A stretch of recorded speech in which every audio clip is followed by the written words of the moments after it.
But for film, I find it's like gets me 100% there, because a lot of time it's just like I need a cool shot with some Gothic architecture in the background, or I'm in a church, or I'm in a train station, and I feel like the kitbash kits, it's just perfect. I don't have to do anything.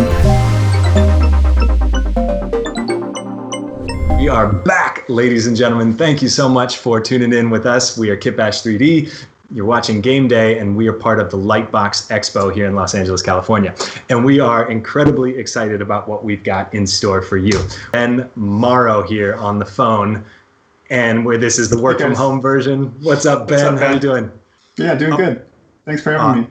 Oh man, we are so excited to have you here. This is something that we've been anticipating for a really long time. You're going to be doing a demo, and we actually got to meet through LightBox last year, didn't we? Yeah, that's right. Yeah, we did. You came to our office right beforehand because you were just got into town, and then we started doing some panels. Yeah. And one of the things that you said on our panel has stuck with me, and I've actually repeated it many times over. And I want us to just tell a little bit of a story here, if we could, because you've worked on a ton of really awesome projects. You know, obviously you're at 343 now, working on Halo. You've worked on other projects. Vic, we can go ahead and jump into the B-roll too. Oh yeah, and you made the cover of the Sci-Fi Industrial kit with us. Yeah, the most acclaimed project. Yeah, the most esteemed thing out there. You've worked on Call of Duty and on Halo. You've worked on movies like Elysium and Valerian. You've also worked on The Hobbit. And what you told me on The Hobbit is you were doing kind of 2D stuff, and what you wanted to do was some more 3D work. Is that right?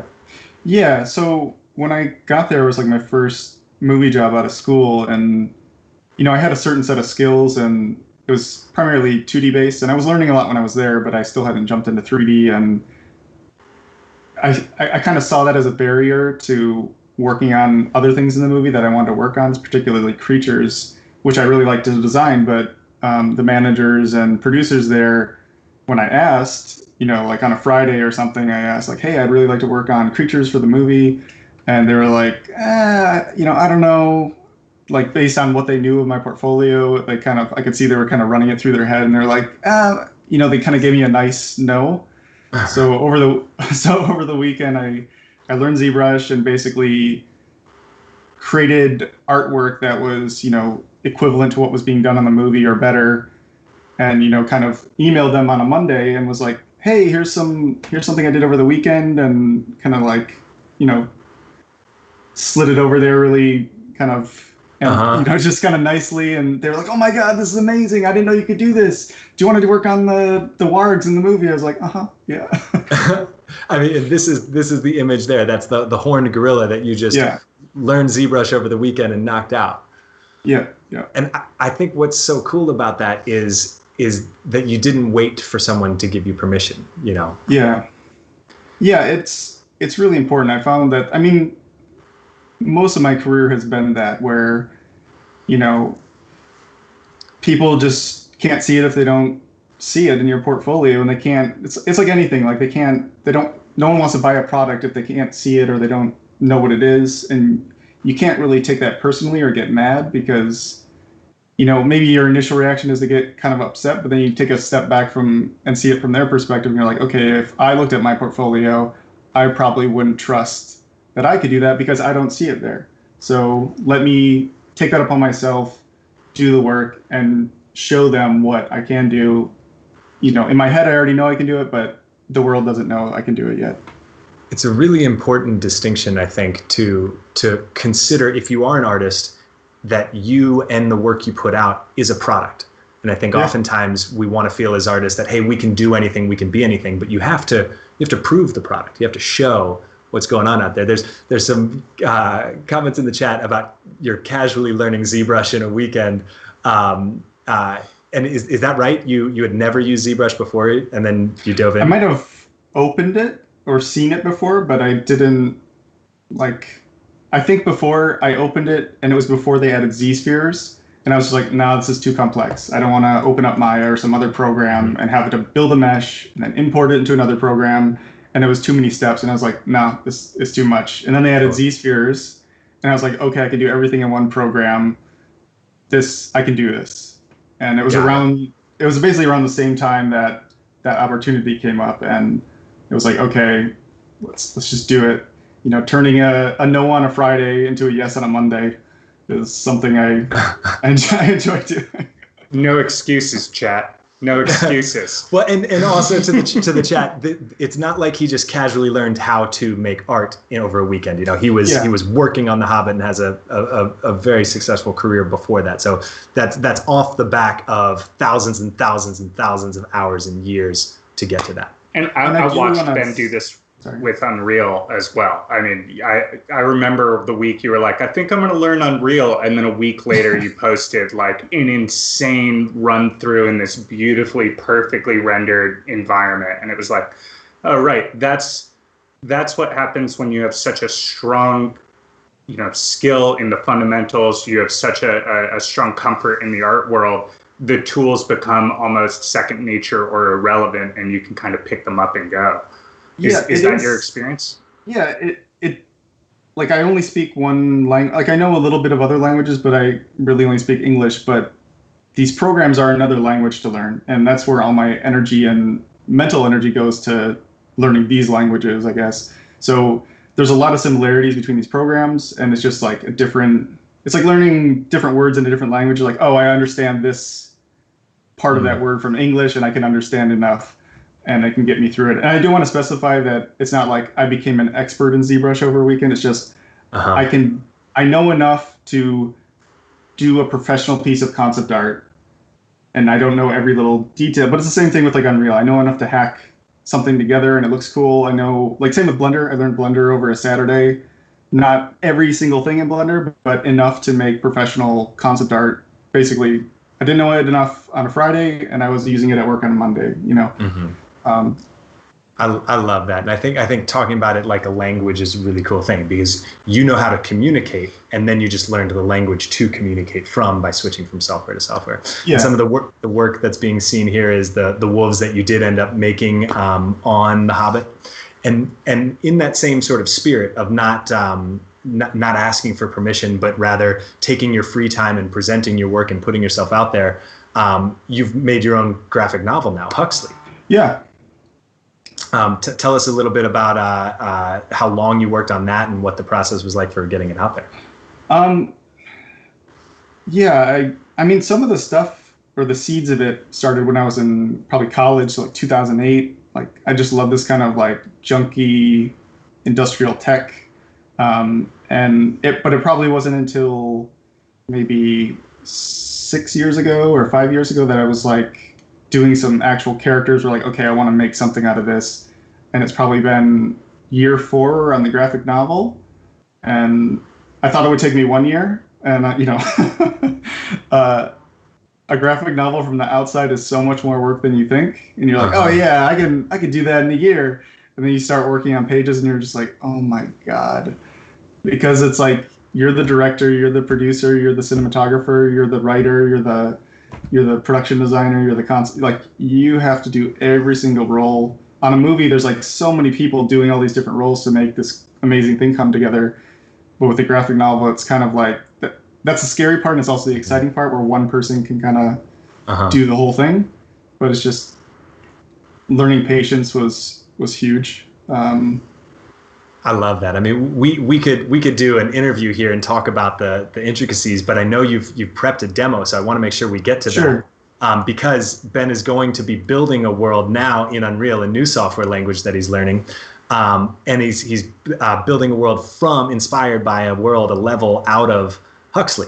But right before we dive into that, we have a world premiere of your new trailer for Huxley. You want to give us a little bit on what we're about to see, and then we'll throw it up? Sure. This is one of the main characters, Maxx, and he's one of the characters in the book, and it's just a little kind of intro to the world and a little bit of backstory before you check out the book. Amazing. You all are going to be the first people in the world to see this. Let's check it out right now.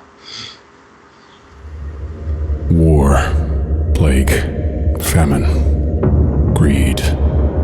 The world went mad and tore itself apart. The machines brought order out of the chaos we created. Humanity survived. Barely. In this ruined world, on the brink of extinction, one thing refused to die. Hope.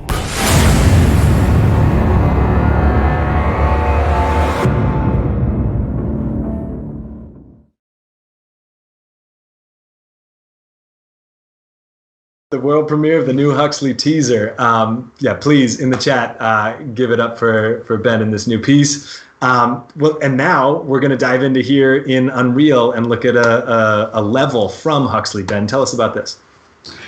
Before we do that, I just want to say the trailer was directed by my friend Sava Zikovic, and I've been working with him since the beginning of the year. We're doing some really cool stuff. And it's just been awesome working with such a great director on this with a really talented team. That's so cool. I mean, Sava Zivkovic is cinematics director on Destiny 2, and he'll be on the show tomorrow. Doing a demo in Unreal as well. Yeah, and Sava also made the Build Your World video that we played just a little while ago. So super amazing. And now where are you taking us, Ben? Yeah, so I wanted to, like we saw a second ago, taking some inspiration from some of the pages in the book and just starting to build out a sort of city in the desert, maybe one of the spaceports or one of the big potential cities that the player could go to. Maybe your ship's crashed over here and you see this off in the desert in the distance, and trying to make a cool location we can go to and explore as a player, and just kind of like a multi-tiered city. Using the kitbash, I think this is the wasteland. Totally. To block this out. But it's just super cool to work in a game engine and just be able to drop in first person and just run around your game. Yeah, totally. That is awesome. It gives you a very different perspective. I feel like we're so used to working in 3D and seeing everything from above. But as soon as you're on the ground running around it gives you a sense of scale like nothing else. I mean, this is so cool already and so fun to watch this. So you started working on this project when using Wasteland? Pretty much like a couple days ago. Amazing. Literally just like a couple days ago. Amazing. Knocked something out. It's just really interesting to be able to just drop in anywhere and just really see like what, because I use Blender a lot and it's really cool, but it's like there's still a bit of a disconnect if I'm doing something for games where it's like, okay, where can the player go? What's the exact scale that they're going to see everything in? And it just gives you an immediate sense of like, this is what the final product is going to look like. That's awesome. What was your process of building what you've done so far? Did you start from this kind of center tower and then start building outwards, or did you just start placing foreground pieces? Yeah, pretty much. It was, I kind of just took a couple of these buildings. I mean, a lot of it is just stretching and stuff, so it is very blocked out, but I just wanted to create interesting shapes. And yeah, basically the central tower, maybe they're mining resources or something at this location, and this town basically sprung up in kind of a radial pattern around and just making different pathways to the center of the city. And I would say this is still pretty blocked out, but I was thinking of maybe I could turn this into like a market with some of the other kits, and we could see how we could take like maybe step one would be blocking out an area like this, and step two would be like set dressing, making it a more interesting point of interest, which is a lot of the work in games is just like, okay, why should the player go here? Is this interesting enough? And just making all these cool POIs around the map. Awesome. I love that. And so you made this city by using the Wasteland kit and then using the modularity of the kit so that you could stretch them out and build really fast? So like stuff like this, I can just, like say I wanted to add another ring around the city. You can copy paste, and just start shifting that around, building more areas of this mega city. Wow. Like creating little clusters, and then so you don't have to place every single individual building. Maybe you create a couple different clusters, and then you start moving those and rotating them around. Yeah, exactly. And it just starts, like maybe the first couple is a little slow, but then after that, it just exponentially speeds up. And yeah, just creating repetition and stuff to sell the architecture. I think before this was a little more empty, and I was just feeling like just not as interesting. So just creating a bit more repetition, which happens all the time in architecture. And yeah, just trying to make more interesting. Again, it's really rough, and then you add more to fill the space and make it more interesting. Yeah, it's super cool how you've laid the city out. And so you're going to build something more onto this now, yeah? Well, I got the cyber streets down here. There's some really cool slow down my movement speed, going crazy fast. There we go. Cool. Oh yeah, that's better. Yeah, there's some really cool market streets. I think the scale of my character is slightly bigger, so I might scale these up a little bit.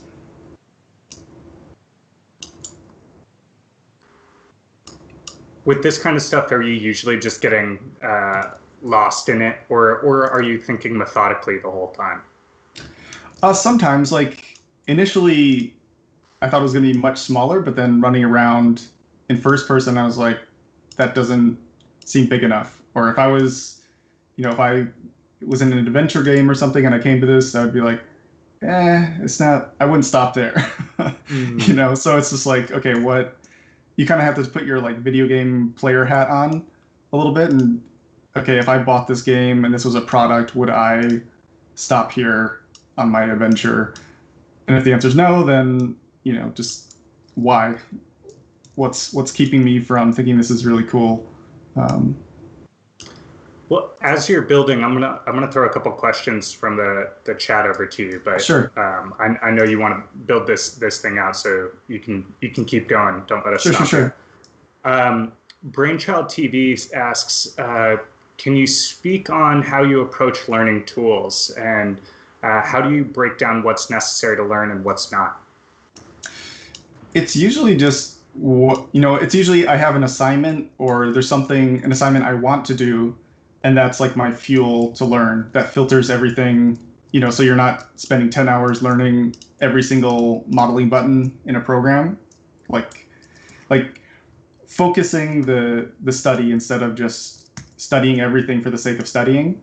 I always make sure there's some kind of fuel or some kind of goal that I'm trying to accomplish, or else, you can just end up wasting time, I could have spent a month just learning every little thing in Unreal, but it was I want to make it a desert. I want there to be a city. How do I do that? Gotcha. So project-based learning and making sure that you have an end goal as you're learning something, rather than just trying to learn the tools themselves. Also knowing where the information is, whether that's tutorial, with Blender, it's so easy because there's just a million, YouTube videos and great tutorials from friends and stuff. Or with Unreal, one of my friends, Jeffrey Ernault, helped me troubleshoot a few things yesterday. So it's knowing where the information is that you need, if people can help, or if that's an online thing, to also help speed up the learning. Cool. One of the other questions that came up is, how are you able to liberate? I don't know if I like the word liberate here, but how are you able to liberate yourself from the aesthetic of the kitbash sets? But I think it's actually a really valid question, because right now you're using the kitbash sets, but you're using it to flesh out the world of Huxley, which has a really unique and defined style. Yeah, so actually I was thinking about that. Initially I was well, if I made a game, I want everything to be 100% custom, which is obviously very time consuming. But once I started looking at some of the kits, I'm like, hey, that's pretty close. And you just start looking at little details, you're like, actually, that could be pretty interesting. Let me see how we could get that to work. And like, if I were to take this further and turn this into an actual level, maybe I would still make some custom things. But a lot of these, like, every world has a lot of like general things that will kind of be there, like concrete and all this kind of stuff. And I feel like a lot of this is kind of gets you really really far, like gets you like 60 to 80% there in a lot of cases. But with a lot of but for film, I find it's like gets me 100% there, because a lot of time it's just like I need a cool shot with some Gothic architecture in the background, or I'm in a church, or I'm in a train station, and I feel like the kit bash kits, it's just perfect. I don't have to do anything. Awesome. Yeah, it seems, I mean, that's kind of, I think, one of the things that we say a lot is there's a lot of things that are going to be your hero eye-catching things that maybe you do want them to be unique. But there's also a lot of things that, like, you don't need to rebuild from scratch every time, and to do that would help hurt you from getting across the finish line. The kits team has just texted me that there's a new coupon code, Mauro50, which is Ben's last name, and that'll give you 50% off both the kits he's using, the Wasteland kit and the Cyber Streets kit. So Mauro50 for Cyber Streets or Wasteland. There are a few of those codes. If you want them, go get them. If you want to do what Ben's doing here, go get them. Now, it looks like you adjusted the materials, which I think is another really great way. And correct me if I'm wrong, but it looks like you kind of honed them into the palette or the color scheme of Huxley. I think these are actually the default ones. I don't know if I tweaked anything. Maybe it's just your lighting, or could be. This kit might just fit the aesthetic. That's another thing I wanted to. Actually, it's kind of nice being dark, but like I can change the lighting so it's a bit more top down. But we'll do that in a second. Once we get our street, we can explore the best lighting option for this kind of market. People are asking if the code works with the summer sale. I think it's one or the other. Yeah, it's either or. So yeah, if you want the summer sale, that's a better deal. But if you want either of these two, you can get just one of these kits at 50 off, I believe. Yeah. Well, Ben, this is super cool to see how you've gone from super wide, and you blocked out your city, and I think it's really cool how you create constantly. When listening to you talk about this, you're always talking about what's the viewer going to see, what's going to pique their interest, how to create a moment for the person who's playing the game enjoying your level. Yeah, it's. I mean, a lot of it becomes that's one of the interesting things about all these tools and asset libraries make our job so much faster, so we can just focus on what's important, which is what is the audience going to consume, what is the actual thing people are going to see that they're going to love, and it becomes more about design thinking and problem solving, and in this case, like city planning or researching all these other things that maybe you wouldn't normally have time to think about, or focus on making the thing. Totally. I want to throw a quick shout out to Twitch Gaming. We are live on that channel as well, and we are moderating your chat. Thank you all very much for joining us. If you're just catching in, this is Ben Mauro from Halo Infinite and many other amazing projects, who is working on his own IP here, Huxley, which is his new graphic novel that just came out recently. And he's building a scene from the game in Unreal using the Wasteland kit as well as the Cyber Streets kit from kitbash 3D. So welcome here. Thanks very much for joining in. We see y'all. Or to clarify, I've released a preview, but the full graphic novel is gonna be around 200 pages. So I'm at the ending right now, but it's a huge undertaking. It's a huge, super cool. You've been working on this thing for 4 years now, right? Yeah, about approaching year 4. Yeah, unbelievable. How can people support that project, Ben? I've got T-shirts, and you can buy the preview, like 30 pages if you want. But honestly, I'm kind of just like the idea of me supporting it all myself, and people can enjoy it when it's done. Yep. I love that. I love that you've just decided, hey, I'm going to make my own project, and you put 4 years down at it and you've done it. I think there's nothing cooler than that. Yeah. There was definitely some points like halfway through where I was just like, oh man, this is taking too long, and you get impatient, and that part of your brain's like, I want the excitement and reward of finishing something sooner, and I kind of mentally calculate in my head how long it's going to take, and you just kind of accept, okay, it's going to take like 2 more years, and you go, okay, 2 years, 2 more years, I can do that. What's but crazy it's hard that, though. It's hard because we're in a world of. Oh, sorry. Sorry, it's crazy you spent 4 years on the graphic novel, but watching you put this together, I mean, this is probably a day or two of work to build this entire level that you're doing right now. It's crazy how fast this is. Yeah, for sure. It's like the hard work, because the hard work's done. Like, I've designed the universe, I've crafted the stories in there. Like, once Star Wars is designed, it's easy to make a Star Wars level, you know. But if you don't know what Star Wars is in the first place, it's really hard. Totally. Well, I want to throw big shout outs to the Twitch gaming channel for all of you all joining us here. We see all in the chat. Josh Shaw, thank you for answering some of those questions. Feel free to throw questions in. Tizim asks, is this a multiplayer game? Tizim, this is a level that eventually could be a multiplayer game. Ben, how would you imagine? How do you imagine the Huxley game eventually when it will come out? Part of me was thinking it could be a cool like adventure game, like a shooter adventure game. But I'm obsessed with FPSs and worked on a ton of them in my career, so that would definitely be in there. But as like if I'm doing this all on my own, maybe just like a simple multiplayer, like this could just be a big, cool multiplayer level potentially, and people could just drop in and fight, battle royale or deathmatch or something. Just getting like a server up and some simple game modes in there to start could be fun. I love that, and we've got a lot of people here in this chat that that love movies and video games, but don't necessarily know how they could become anything other than the lead actor or a pro esports player. But can you tell just a broad overview, if someone's never heard of what concept art is, what does it mean to be a senior concept artist on big projects like Halo and The Hobbit?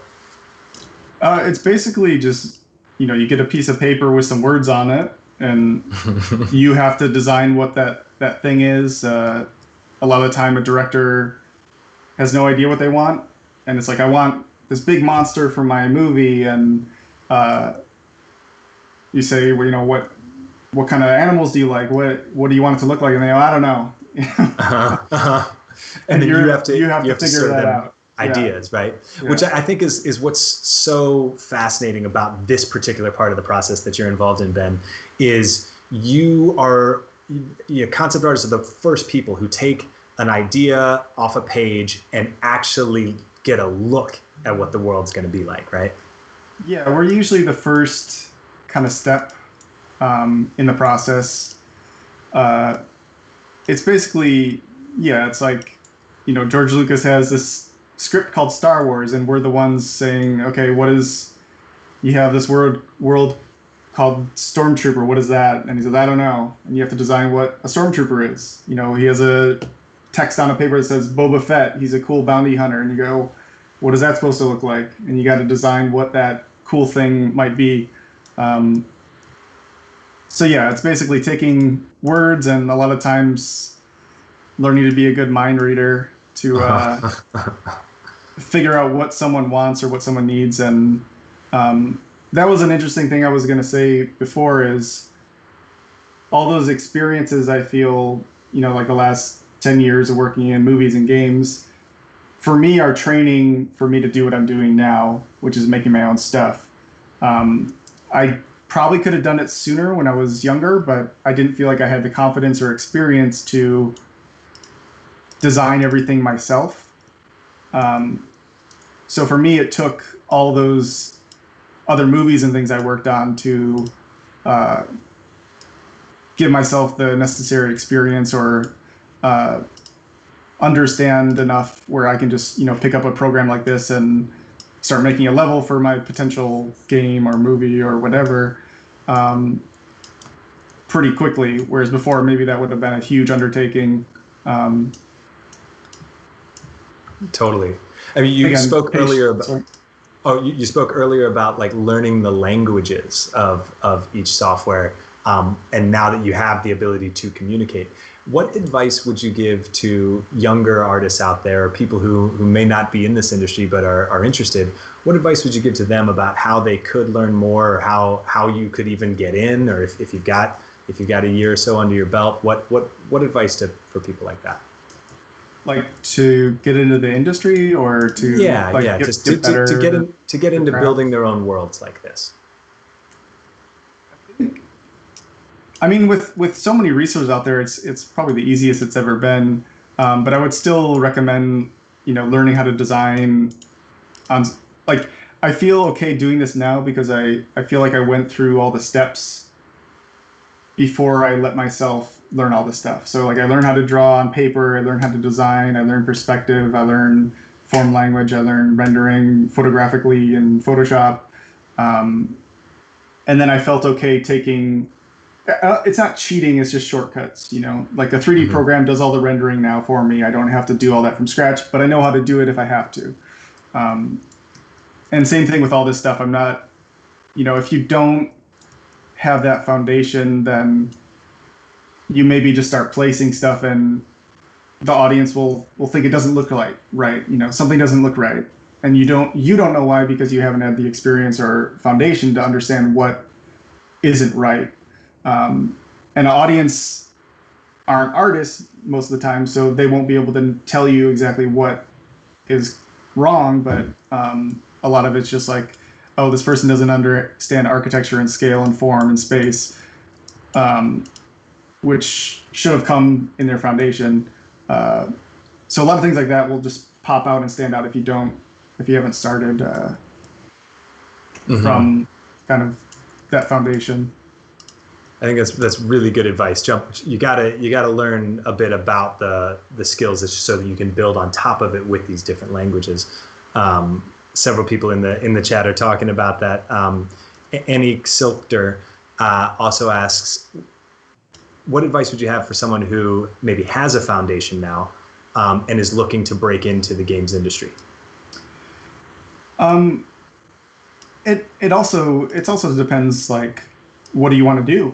Do you want to be just a character designer? Do you want to be just an environment designer? Do you want to be do you just want to be a level designer? Do you want to be, there's so many different facets. I think the first thing would be specifying or asking yourself, what do you exactly want to do? Because a lot of times people will say that, like, I just want to work on a video game. And, I was there myself when I was starting, and I probably didn't know exactly what I wanted to do either. But over the years, it's like, okay, I really enjoy, like, try everything. Like, I really enjoy this, or I really enjoy architecture part of it, or I really enjoy just characters, costumes, this kind of thing.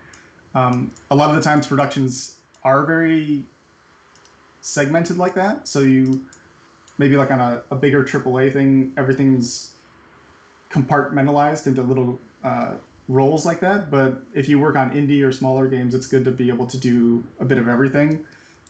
So again, specifying what you want to do from the start and kind of gearing all your training and education and portfolio building around that initial thing. Totally. And Jonathan Winbrush follows that up. What do you think, Ben, are the key differences between working on movies or working on video games from a senior concept artist position? A lot of it is just different types of problem solving. A lot of it is much more specific to environments. I feel are maybe kind of similar, but for like costumes and things, it has to be on an actor. You have to take in consideration a lot of factors like this. And also just a lot of the time the movie's just designing for a shot, but with a lot of the VFX heavy movies, it's a lot of the same. It's pretty similar, where it's just like you have to design the whole thing because the director wants the freedom to move around a lot. But before, it used to be you just got to make this look good for the shot. Don't worry about designing all this stuff over here. Whereas games, you have to design everything because the player can, zoom right in and look at a little decal on a window or something, and like, oh, why didn't you design that? And then they'll make, everything gets scrutinized in a game. Yeah, it's cool seeing you run around in this first person. You'd had one of your custom weapons pulled up too. I think that's a cool view to sort of show the difference. Yeah. And before we dropped, BNQP asked a question. Now that you're at 343 working on Halo as a senior concept artist, what's it like in that position in terms of leadership and keeping people inspired and motivated through the process when it's such a long process? I guess because I've been doing this for so long, I kind of all feeds into each other. Like I was saying, picking up Blender on the job at 343, I'm just like obsessed with learning and absorbing new information. So like my week is like learning all this new stuff to tackle the most recent assignments I have, which then leads to cooler and cooler artwork, which inspires me, and then other people get excited and they want to do something really cool. And it's like that hunger for learning and making cool stuff kind of like spreads out. That enthusiasm for learning leads to better art, which leads to cooler artwork and inspires people, which leads to me wanting to learn more. And it creates like a really positive loop of creating cool stuff and learning and making things look as good as possible, which in the end will make the coolest looking game, and people will be more excited to play it and enjoy it. Amazing.